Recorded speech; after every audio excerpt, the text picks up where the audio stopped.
저와 여러분이 오늘 아는 의인 그리고 죄는 어디까지입니까? 이 사실대로 오늘 우리가 살아간다면 사실 이것처럼 중요한 사실은 없습니다. 의인은 의인을 위하여 쌓여가는 재물로 살아갑니다. 죄인은 이를 위해서 쌓여가는 재물을 준비합니다. 그래서 이 죄인은 이 재물을 모으기 위해서 살아가는 사람이라면 의인은 그 모은 재물로 살아갑니다. 그래서 우리가 지금 같은 삶을 살지만 삶의 동선이 다른 이유 중에 하나입니다. 우리만 몰라요. 중요한 건 누가 의인이라고 했고 누가 죄인이라고 한 사실인가. 이것도 우리는 때로는 잘 모를 때가 있지만은 의인은 누가 뭐래도 칭해 주신 분이 의인이라 칭한 것입니다. 죄는 죄인이라 칭하신 분이 칭하신 죄인이라는. 그래서 의인은 왜 의로 칭해 주셨고 의인이라 했을까요? 의인은 이 칭해 주신 대로 살아가는 길이 있습니다. 죄는 죄인이 살아가는 그 길도 있고요. 한마디로 우리만 모르는 이 정하심을 따라 오늘도 우리가 살아가는데 지내놓고 보면 죄인이 의인의 회중에 들지 못합니다. 들고 싶어도 들 수가 없어요. 또 의인이 죄인의 회중에 들 수 없어요. 더 정확히 들지 않지요. 여러분 이렇게 예배 드리다가 오늘 밤에 나이트 클럽에 가지 않잖아요. 끝나고 한당 하나요? 자, 한마디로 죄인은 죄인이 살아가는 길이 있고요. 의인은 의인이 살아가는 길이 있음을 말씀하거든요. 더 정확히 사는 세계가 다르고 먹는 양식이 다릅니다. 죄는 죄를 짓는 일에 아주 익숙할 수밖에 없지요. 죄인이 죄 짓는 일에 달리 할 게 뭐 있겠어요? 죄는 잘해도 죄 짓는 일이에요. 죄송하지만 이 시대 최고의 상을 받아도 죄인은 죄 짓는 일밖에 할 게 없어요. 이 세상의 상을 믿을 수가 없는 이유이기도 합니다. 그래서 지금 그 죄인이 아닌 줄 아는 착각 속에 사는 죄인도 더 많고요. 의인은 어떨까요? 의인은 그 의로 살아가기도 삶의 동선이 매우 바빠요. 어떻게 보면 복이 온 건 아니고요. 의인은 그 삶 자체가 즐겁고 기쁘고 주신 힘과 평안으로 삶이 당당할 수밖에 없고, 더 정확히 표현하면 오늘 예수님이 오셔도 아멘 할렐루야로 맞이할 수 있습니다. 개인적으로는 오늘 생일 마감에도 여한이 없는 사람을 말합니다. 이는 그래야 하는 것은 아니에요. 의인은 그냥 의로 살아가면 되는 것이고 죄인은 어떨까요? 죄 짓는 모습으로 살아가는 그 이상 그 이하도 아니기 때문에 이래야 되고 저래야 되는 이 배치를 못 갑니다. 그래야 하는 의인이 아니라 의인은 그냥 그 의인으로 살아간단 말입니다. 이런 거예요. 죄인의 재물은 의인을 위하여 쌓이느니라 하신 이대로 죄인이 살아가는 그 길에 애쓰고 모은 재물을 모으는 죄인이다. 의인은 어떨까요? 미안하지만 죄인이 모아놓은 재물을 쓰는 의인이에요. 제 얘기가 아니에요.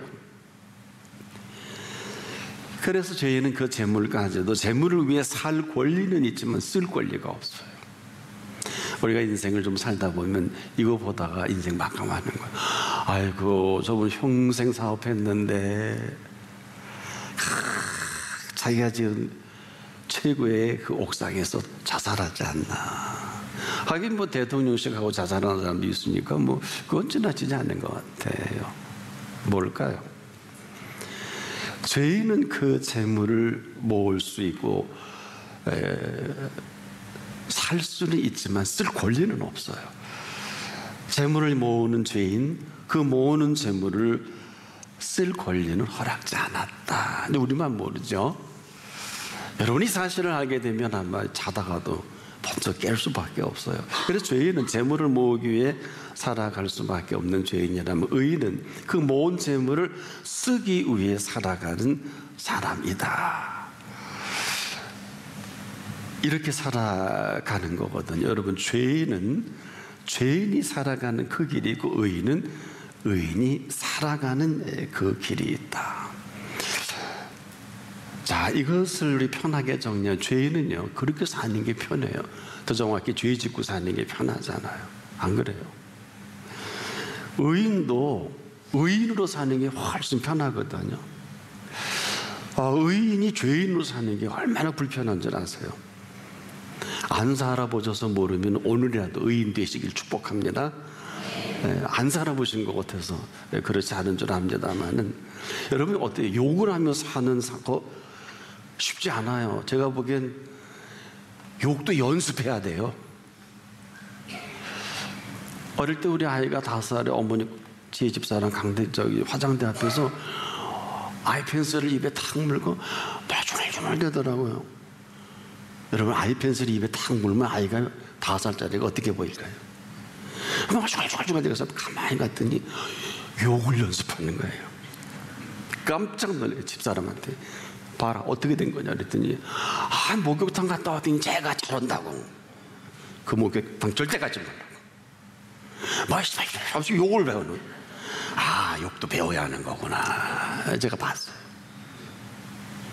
여러분, 배운 적이 없는데 욕이 어떻게 나와요? 욕을 안 해본 사람은 욕하는 게 참 힘들어요. 욕할 필요가 없기를 바랍니다. 그래서 의인이 죄인처럼 사는 게 어렵고요, 죄인이 의인처럼 사는 거 더 어렵지 않을까요? 쉬운 것은, 의인은 그냥 의인처럼, 아니 의인으로 사는 게 쉽고, 죄인은 죄인으로 살아가는 게 쉽다. 억지로 한다 며칠 못 갈 거예요. 그렇지 않습니까? 그래서 이렇게 살아요. 아니 이렇게 사는 게 편합니다. 어떻게? 복 있는 사람은 악인의 꾀를 쫓을 필요가 없어요. 죄인의 길에 쓸 필요가 없지요. 오만한 자리에 재미가 없어요. 오직 여호와의 율법을 즐거워하고 그 율법을 주야로 여러분처럼 묵상하는 사람입니다. 여러분, 이렇게 예배 드리는 게 편하지 않으세요? 불편한 분 계시면 손 한번 들어보세요. 네. 이렇게 편한 게, 이렇게 의인으로 살아가는 이 편함을 복 있는 사람이다. 이렇게 살다 보면은요, 한 건 아무것도 없는데 그 결과를 이렇게 얘기해 주셨어요. 그는 시냇가에 심은 나무가 절기를 쫓아 과실을 맺으며 그 잎사귀가 마르지 아니함 같으니 그 행사가 다 형통하는도다. 그가 아는 건 없어요. 모르면 그냥 모르는 거예요. 한 게 없는데 뭐가 힘들어요? 한 게 없는데 뭐가 어렵겠어요? 한 게 없는데 무슨 힘들고 죽을 맛이겠냐고요. 혹시 그렇다면 전부 내가 한 거예요. 내가 뭐 어려워요? 살 줄 모르는 사람이 잘 산다 그러는 게 얼마나 힘들까요? 여러분, 공부 못하는 사람에게 공부 잘하라고 하면 죽을 맛입니다. 일할 줄 모르는 사람에게 일 잘하라 그래 보세요. 도망가고 싶죠. 안 그럴까요? 오늘도 우리 찬양대에 찬양을 은혜롭게 했습니다만은, 노래 못하는 분들에게 노래하라 그랬더니 다른 건 다 시켜도 목사님 노래만 시키지 마세요 그러더라고. 왜요? 그랬더니 저 노래만 하면 죽을 맛이에요. 안 하고 살 수도 있어요. 이렇게 우리가 삽니다. 그리고 이렇게 형통하지 못한 삶을 사는 게 그 사람에게 딱 맞습니다. 여러분, 복 없는 사람, 복 있는 사람. 복 있는 사람은 그 복으로 사는 게 맞고, 복 없는 사람은 그 없는 복으로 사는 이 일을 이렇게 표현해 주셨죠. 악인은 그렇지 않으며 오직 바람에 나는 겨와 같도다. 악인이 힘든 이유죠. 그렇지 아니함이 힘든 사람이 악인이다. 바람에 나는 겨와 같다. 이리저리 바람 부는데도 입을 들었다 안 들었다, 나왔다 안 나왔다, 쉬었다, 뭐 자기는 잘하는 것 같은데 얼마나 불행해요. 오랜만에 하면 예배가 그렇게 기쁘고 즐거울까요? 아마 모든 사람이 오래간만에 나오면 몰랐다가 성령이 우리를 비춰주시니까 이것도 고역하고 저것도. 그래서 우리가 지금 더 참회 기도 시간을 넣는 이유는 주님 앞에 쓸 때 묵은 거 더러운 거 이 모든 죄들을 다시 우리 주님의 피로 씻는 시간입니다. 우리 너무 잘한 것 같은 거 많은데 쓰고 보면 전혀 달라. 지금도 그래. 내 생각은 내 생각과 다르고 내 길은 내 길과 달라서 얼마나 하늘이 땅보다 높은 같이 내 길은 내 길보다 높고 내 생각은 내 생각보다 높으니라. 의인은 의인의 사는 길이 있어요. 악인은 악인이 사는 길이 있는 것입니다. 그래서 의인은 의인으로 살아가는 그 길, 악인은 악인으로 살아가는 그 길이 있음을 명확하게 말씀하셨지만 우리가 잘 몰라요. 언제 알 수 있을까요? 악인이 심판을 견디지 못하며 죄인이 의인의 회중에 들지 못하리로다. 심각하지요? 예배가 괴로운 분은 예배가 괴로운 게 아니에요. 하나님 앞에 우리가 나오기가 즐겁지 않으면 즐겁지 않은 정도가 아니에요. 여러분, 하나님 앞에 즐겁지 않으면 어디에 즐거우실랍니까? 어제도 어느 유명한 분이 부고가 났더라고요. 이번 휴가 때 많은 스케줄을 어긋났는데 많은 사람이 열사병으로 사망했다는 통보를 받고 놀래서 어떤 분이 제게 전해주는 게 그 주 괜찮아서 다음 주 해외여행 가기로 했는데 금방 열사병에 사망했던 거예요. 장례집에 다녀왔다 그러더라고요.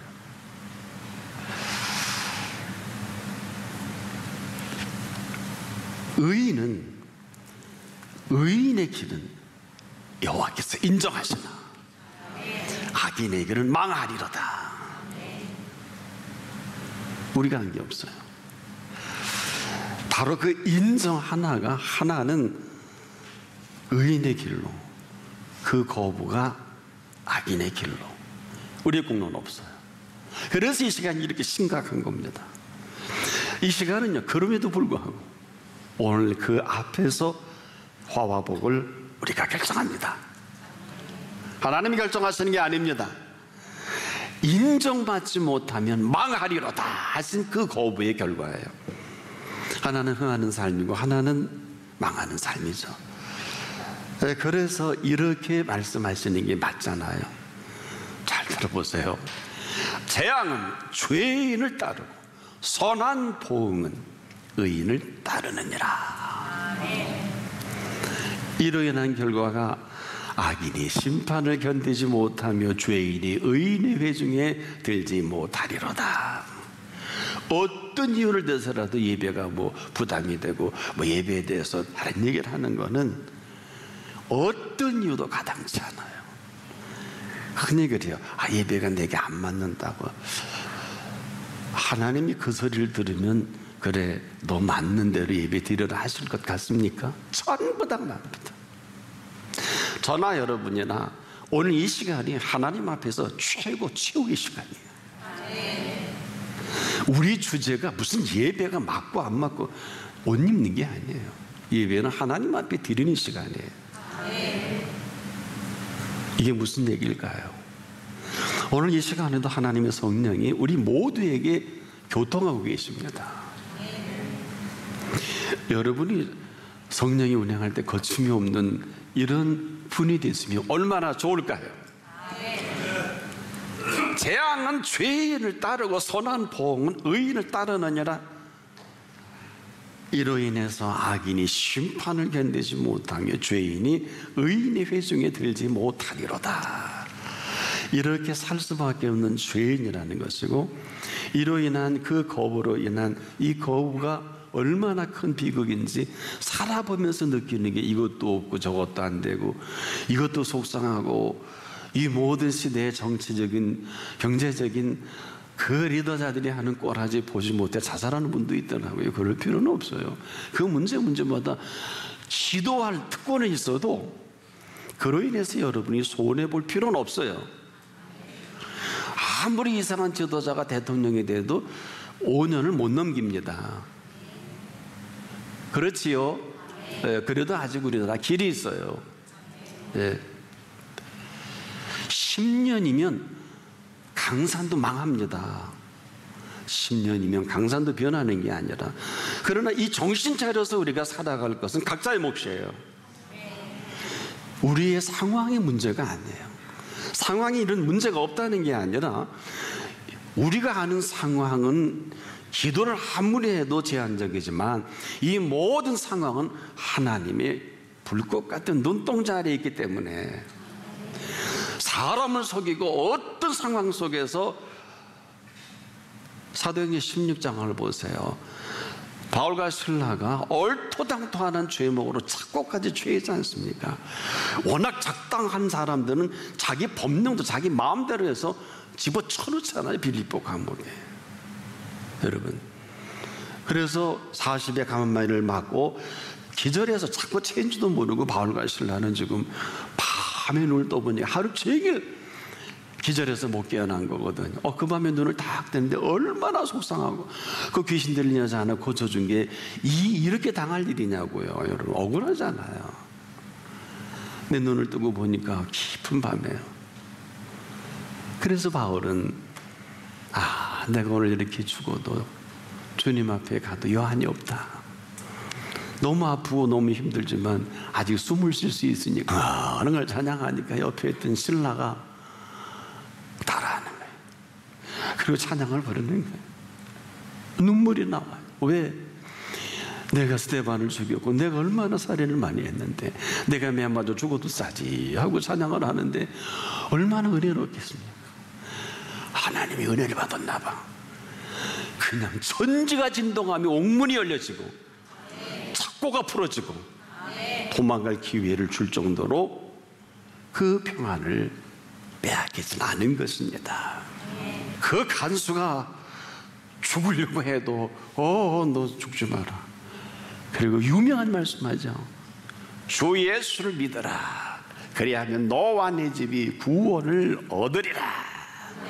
거기서 한 소리니까 그 지하 감옥에서 한 소리가 2000년 동안 전 세계 이 끝저끝 땅끝에서 이 어마어마한 메시지가 계속 퍼져나갑니다.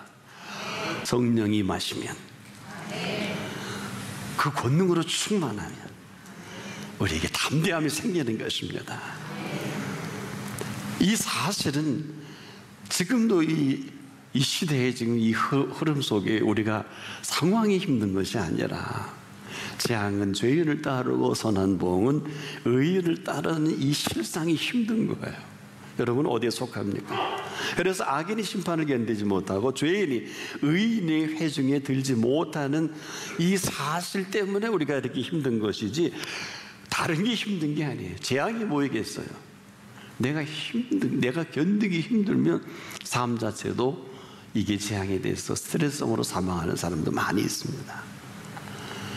이 시대가 황폐한 것은 이 사막과 같은 이유가 어디 있다고 생각하십니까? 말씀이 사라져서 그래요. 오늘 많은 교회들이고 많은 그리스도인들이 있지만은 생수의 말씀에 귀를 기울이지 않아요. 내가 혹시 이렇게 드려서 복 주시면 받고 안 주시면 어쩔 수 없고, 이거는 그분에 대한 예의가 아니에요. 생수의 말씀이 말라버리는 것이 강이 마른 것이 아니라 이 말씀으로 인해서 산천초목이 지금도 전 세계 이상기후로 다 타버리기도 하는데, 정상기후일 때 그렇지 않았거든요. 그렇지 않을 때 그렇지 않은 이 사실을 거부해서 그 결과를 지금 맛보는 거예요. 우리가 이건 분명해야 합니다. 그래서 그 근거로 이렇게 만들어버린 거예요. 더 정확히 생수를 거부하셨지 않습니까? 알맞은 기후의 손길을 거부해버린 이 거북으로 이렇게 지금 다 타버리고 말라버리고, 우리가 먹을 양식을 우리가 풍성히 먹지 못할 때 건강을 그냥 쇠약해질 수밖에 없는 것처럼 지금 생수와 생명을 양식을 거부하니까 뭐 4대 강이도 다 말랐더군요. 50%가 넘게 말랐더라고요. 심각한 거야. 아시고 보시는 대로 항공 촬영한 거 보니까 어느 유명한 호수가 골프장처럼 풀이 나 있고 지금 메말랐어요. 배가 몇 대 있고. 이게 장난입니까? 이래도 지도자는 어떤 지도자는 총 맞아 죽은 지도자는 울었다가 그래 청와대에서 하나님 이 백성 피를 주십시오 하고, 근데 그런 소리는 하나도 안 들리더라. 이상한 소리만 들리고. 사랑하는 여러분, 우리가 이 말씀을 담대하게 할 수 있어야 합니다. 아닌 것은 아닙니다. 그런 것은 그렇다는 것을 하나님이 들으십니다. 이 얘기가 무슨 얘기일까요? 이 기후는 하늘에서 비가 내리고 안 내리고 하는 게 아니에요.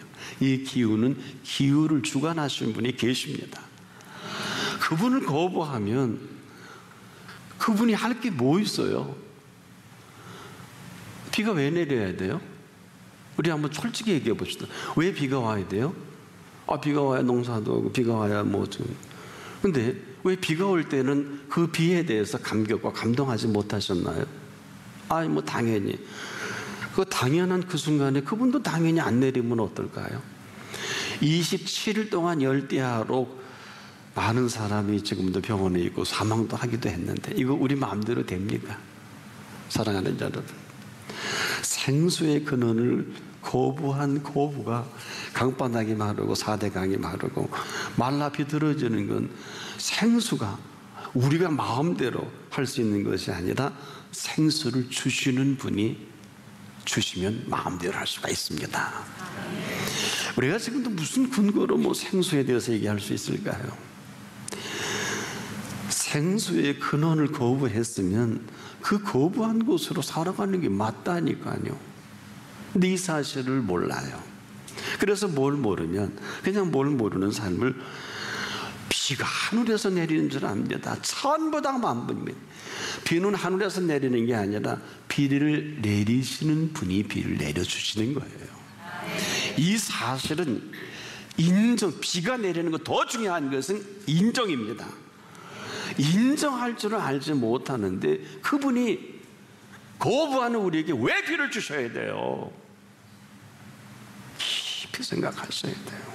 우리가 이 기후 문제를 야할 때 항상 우리 조심해야 되는 것은 기후를 주관하시는 분이 기후라는 것입니다.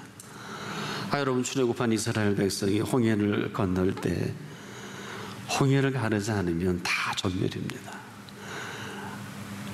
물에 빠져 죽기도 하고 애국 군대 때문에 죽는데 다행히 하나님이 물을 가르셨지요. 오늘도 하나님이 기사와 이적을 못하실 이유가 어디 있을까요? 오늘 이 우리 상황의 기후를 어떻게 맞이할 것인가, 이건 우리가 답을 해야 합니다. 인정이냐 거부냐, 이만큼 살게 해주신 것에 인정하면 얼굴 피세요. 주님의 음성이 들려지기를 바랍니다. 내가 죽음을 어떻게 맞이할 것인가 물어야 돼요. 이것은 내가 선택합니다. 무슨 얘기일까요? 죽음을 피해갈 수 있는 분은 여기 한 분도 안 계십니다. 그러나 반드시 찾아옵니다. 근데 중요한 사실은 이 죽음이 어떤 죽음이냐, 이걸 우리가 묻지 않으면 그 죽음 앞에서의 우리의 모습대로 마감할 수밖에 없어요. 더 정확히 바로 내 태도입니다. 죽음에 대한 태도는 내가 결정해요. 살아있는 동안. 놀라지 마세요. 하나님이 결정하는 게 아니에요. 단 우리의 생을 마감하기 전까지 유예 기간을 주신 것뿐이에요. 더 정확히 말씀을 드리면 죽음이 어떤 죽음이냐 하는 것은 내가 선택합니다. 내가 죽으면 내가 그 죽음을 맞이할 수밖에 없지만 내게 주신 죽음을 맞이할 줄만 안다면 이 죽음까지도 그 손에 안에 있는 죽음입니다. 이건 내가 선택합니다. 이 시간에 우리가 나를 살려주신 것만 해도 고맙지 않아요? 살게 하신 것만 해도 고맙지 않습니까? 오늘 시간 이렇게 여러분 하나님 앞에 나올 수 있게 해주신 거 이거 고맙지 않습니까? 근데 그분을 의지하지 않아요. 왜 맨날 죽을까였냐고 망할까였냐고 그래요. 이거 철저한 불신이에요. 그래서 망하는 거예요. 더 정확히 우리가 거부하기 때문에 망할까였냐고, 거부하기 때문에 죽을까였냐 하는 거예요. 왜? 내 죽음이니까. 그러나 나를 죽게 하신 분 손앞에 있으면 걱정할 게 없잖아요. 제 하나님만 살아계신 게 아니라 우리 모두의 하나님이 지금도 말씀하고 계신 것이고, 거부만 하지 않는다면 인상 다 피세요. 여러분이 한 게 뭐 있다고 이런 은총으로 살아갑니까? 목사님 나도 할 말이 없는데 24시간 풀타임으로 하나님 앞에 살아도 이렇게 허물과 부족이 많은데 여러분 안 그렇잖아요. 뭐 더 잘할 수는 있겠습니다만은 우리가 얼마나 많이 거부하는데 인상 피세요. 기뻐하세요. 세 번째로 인정하십시오. 인정해야 그분이 의인으로 여겨라도 주시지 않을까요? 제가 이 말씀을 준비하면서 하나님 참 잘못했습니다. 우리 교인들 다 잘못했고 제가 기도하는 사람 다 잘못했으니 하나님 용서해 주셔야 되겠습니다. 내가 봐도 교만하게 이를 데 없고 제가 봐도 거만하게 이를 데 없고 제가 봐도 감사도 모르고 11조도 모르는 사람들이 많이 있습니다. 용서해 주시옵소서. 재물이 우상이 되고 오늘 이 말씀이 아마 그들의 실체적인 면이 될 수 있는데, 재앙은 죄인을 따르고 선한 복은 의인에게 이르느니라도 모르고 사는 우리 성도라면 오늘 이 말씀을 선포할 때 건져 주시옵소서. 오늘이 그런 날입니다.